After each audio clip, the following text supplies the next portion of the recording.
Collector साहेबांना आज आम्ही सर्व आमचे नेते राजन विचारे साहेब यांच्यासह आम्ही सर्व उमेदवार भेटलो, परंतु कलेक्टर साहेबांकडनं कुठलंही समाधानकारक उत्तर आम्हाला सगळ्यांना मिळालेलं नाही.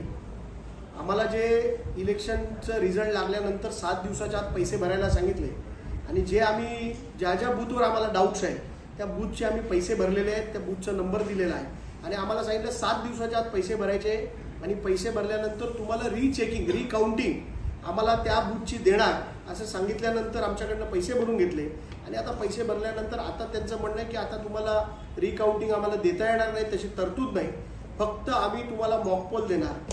तर आम्हाला मॉकपोलची गरजच नाही, आम्ही मॉकपोलची मागणी केलेलीच नाही आणि आमचा सगळ्यांचा तीव्र विरोध आहे या गोष्टीला. जसं निवडणूक आयोग प्रत्येक वेळेला आपली भूमिका बदलतं, 10 दिवसांनी एक नवीन GR काढतात, त्याच्यात त्यांची भूमिका बदलतात, आम्हाला CCTV कुठलंही देणार नाही असा एक त्यांनी आता नवीन GR काढला आहे. मला तर असं वाटतं की सुप्रीम कोर्टाने दिलेल्या निर्देशाचा पण अवमान निवडणूक आयोग करत आहे आणि याचा आमचा तीव्र विरोध आहे. आपण केलेली बघा कसं असतं, एक माणूस एकदा खोटं बोलला की ते खोटं लपवण्यासाठी 1000 खोटं बोलावं लागतं, तसंच निवडणूक आयोगाचं चाललेलं आहे. एक खोटं त्यांनी जे काम केलं ते लपवण्यासाठी त्यांना अनेक खोटं बोलावं लागतंय आणि आम्ही सर्व मिळून या विषयावरती कोर्टात जाण्याचा निर्णय घेतलेला आहे आणि या मॉकपोलला आमचा सगळ्यांचा विरोध असणार आहे आणि तो मॉकपोल आम्ही होऊ देणार नाही असं आम्ही ठरवलेलं आहे. ओके.